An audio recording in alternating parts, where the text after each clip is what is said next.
Hi friends, welcome back to the channel Zyar Recipes. நம்ம இன்னைக்கு ஒரு ரெண்டு சூப்பரான ரெசிபி தான் பார்க்க போறோம். தேங்காய் பால் ரசம் என் ஸ்டைல்லையும் அதே மாதிரி உருளைக்கிழங்கு பட்டாணி பொரியலும் செய்ய போறோம். ஃபர்ஸ்ட் ரசத்துக்காக கொஞ்சம் புளியை நல்லா வாஷ் பண்ணிட்டு ஊற வச்சிட்டேன். இப்போ தக்காளி பொரியலுக்கும் அதே மாதிரி ரசத்துக்கும் சேர்த்து தக்காளி பூண்டு ரெண்டையுமே நான் எடுத்து வச்சிருக்கேன். இந்த 4 பூண்டு வந்து பாத்தீங்கன்னா ரசத்துக்கு, இதே மாதிரி 5-6 பூண்டு வந்து பாத்தீங்கன்னா பொரியலுக்கு. பட்டாணி வந்து நான் ஸ்டோர் பண்றது ஃபர்ஸ்ட் எல்லாம் வந்து பட்டாணியை சுடுதண்ணியில் போட்டுட்டு அது நல்லா ஆறினதுக்கப்புறமா தான் ஃப்ரீசரில் ஸ்டோர் பண்ணிகிட்டு இருந்தேன். ஆனால் ஒரு சிஸ்டர் சொன்னாங்க, நீங்கள் பட்டாணியை சுடுதண்ணியில் போடணுன்னு அவசியம் இல்லை, அப்படியே நீங்கள் உரிச்சிட்டு பச்சையாகவே ஒரு டப்பாவில் போட்டு ஃப்ரீசரில் வச்சிங்கன்னா பட்டாணி நல்லா தான் இருக்கும் அப்படின்னாங்க. அதை ஃபாலோ பண்ணேன், கண்டிப்பாக சூப்பராக இருந்தது. நீங்களும் இதே மெத்தட், ஈஸியான மெத்தடும் கூட ஃபாலோ பண்ணலாம். அப்படியே உரிச்சிட்டு பச்சையாக டப்பாவில் போட்டு ஃப்ரீசரில் வச்சிங்கன்னா எவ்வளோ நாள் ஆனாலும் கெட்டு போகாது. இப்போ பூண்டை ஒரு 4-5 பூண்டை ஃபஸ்ட்டு பொரியலுக்காக நம்ம தட்டி எடுத்துக்கலாம். இதோட பூண்டோட ஒரு 3 டீஸ்பூன் அளவுக்கு சோம்பு சேர்த்துட்டு ரெண்டையும் இந்த மாதிரி 1-2 அரைச்சிக்கோங்க. ரொம்ப நைஸாக அரைக்கணும்னு அவசியம் இல்லை. இப்போ இதை அப்படியே எடுத்து வச்சுட்டு ஒரு கடாயில் 1 டேபிள் ஸ்பூன் அளவுக்கு எண்ணெய் சேர்த்துட்டு ஒரு 1/2 டீஸ்பூன் அளவுக்கு கடுகு, 1/2 டீஸ்பூன் அளவுக்கு சோம்பு, 1/2 டீஸ்பூன் சீரகம், கொஞ்சம் கருவேப்பிலை சேர்த்துட்டு இதையெல்லாம் நல்லா வெடிச்சதுக்கப்புறமா ஒரு பச்சை மிளகாயை இந்த மாதிரி 2-3 கிள்ளி போட்டுக்குவோம்.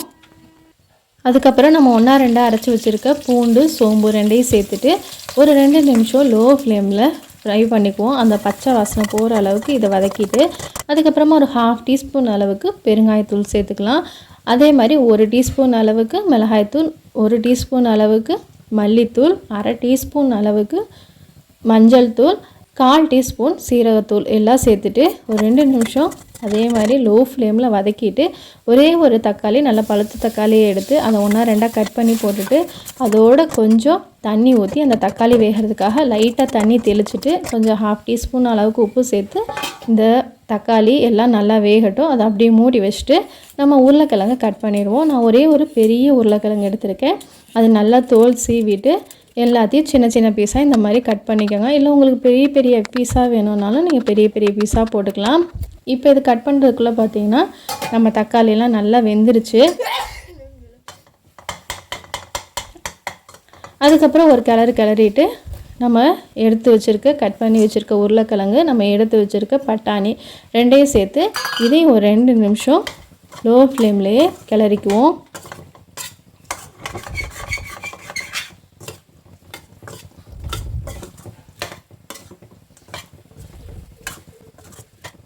இப்போ இந்த உருளைக்கிழங்கு பட்டாணியெலாம் வேகிறதுக்காக நம்ம தண்ணி சேர்த்துக்குவோம். கிட்டத்தட்ட ஒரு 100-150 ml அளவுக்கு தண்ணி சேர்த்திங்கன்னா கரெக்டாக இருக்கும். இப்போ இது எல்லாத்தையும் ஒன்றா சேர்த்துட்டு நம்ம கொஞ்சமாக தான் இதில் உப்பு சேர்த்துருக்கோம்ல, அதனால் இன்னும் கொஞ்சம் ஒரு 1/2 டீஸ்பூன் அளவுக்கு உப்பு சேர்த்துட்டு இதை அப்படியே மூடி வச்சு மீடியம் ஃப்ளேமில் குக் பண்ணுவோம். இது குக் ஆகிட்டு இருக்கிறதுக்குள்ளே நம்ம தேங்காய் பால் ரசத்துக்கு தேங்காய் அரைச்சிக்குவோம். தேங்காயை இந்த மாதிரி சின்ன சின்ன துண்டாக கட் பண்ணிவிட்டு ஃபஸ்ட்டு தேங்காய் பூ எடுத்துக்குவோம். இவ்வளோ தேங்காய் பூ நம்மளுக்கு தேவைப்பட போகிறதில்ல, தேங்காய் பால். அதனால் இந்த பூவிலேருந்து நான் கொஞ்சமாக எடுத்து ஈவினிங் வந்து புட்டு செய்யலான்ட்ருக்கேன். அதுக்காக நான் பாதி எடுத்து வச்சுட்டு மீதி பாதியில் நம்ம இப்போ தேங்காய் பால் எடுக்க போகிறோம். இந்த தேங்காய் பூ அளவு பார்த்திங்கன்னா கிட்டத்தட்ட 7-8 டேபிள் ஸ்பூன் அளவுக்கு தேங்காய் பூ இருக்கும். இப்போ இதோட ஒரு 1/2 கப் அளவு தண்ணி சேர்த்து இதை நல்லா பால் வர்றதுக்காக நல்லா அரைச்சி எடுத்துக்குவோம். இப்போ இதை நல்லா அரைச்சி எடுத்து ஒரு வடிகட்டியில் போட்டு நல்லா பால் புழிஞ்சிக்கலாம். இப்போ நம்ம இந்த வடிகட்டியில் போட்டுட்டு பால் எடுத்து புழிஞ்சிக்குவோம். இப்போ நல்லா இந்த மாதிரி கையில் புழிஞ்சு விட்டிங்கன்னா பாலெல்லாம் நல்லா சூப்பராக பால் வரும். இப்போ இன்னும் கொஞ்சம் நம்ம ஃபஸ்ட்டு எடுத்ததை போட இன்னொரு டைம் தண்ணி ஊற்றி திரும்ப நம்ம வந்து தேங்காய் பால் எடுத்துக்குவோம். இது வந்து செகண்ட் பால். நான் 2 பாலையுமே ஒன்றா தான் ஊற்றுறேன். இப்போ இந்த தேங்காய் பால் பார்த்திங்கன்னா நம்மளுக்கு இவ்வளோ இருக்குது. இது கிட்டத்தட்ட பார்த்திங்கன்னா ஒரு 1/2 லிட்டர் அளவு இருக்கும். நம்மளுக்கு இவ்வளோ தேங்காய் பால் தேவையில்லை. அதனால் 1 டம்ளர் எடுத்து நான் தேங்காய் பால் குடிச்சிருக்கிறதுக்காக எடுத்து நான் குடிச்சிட்டேன். எனக்கு சும்மாவே தேங்காய் பால் குடிக்கிறது ரொம்ப பிடிக்கும். எத்தனை பேருக்கு இந்த மாதிரி தேங்காய் பால் சும்மாவே குடிப்பீங்க அப்படிங்கிறத கமெண்ட் செக்ஷன் சொல்லுங்கள். இப்போ பார்த்திங்கன்னா நம்ம உருளைக்கிழங்கு நல்லா வெந்துட்டுருக்கு. இப்போ ரசத்துக்காக நம்ம அரைக்க ஆரம்பிச்சிடுவோம். இதுக்கு வந்து ஒரு 2 பல் பூண்டு எடுத்துடல, அதை சின்ன சின்ன பீஸாக எடுத்துகிட்டு அதோட 1 டீஸ்பூன் அளவுக்கு சீரகத்தை விட நம்மளுக்கு எப்பயுமே மிளகு அதிகமாக இருக்கணும். அதனால் ஒரு 2-3 டீஸ்பூன் அளவுக்கு மிளகு எடுத்துக்குவோம்.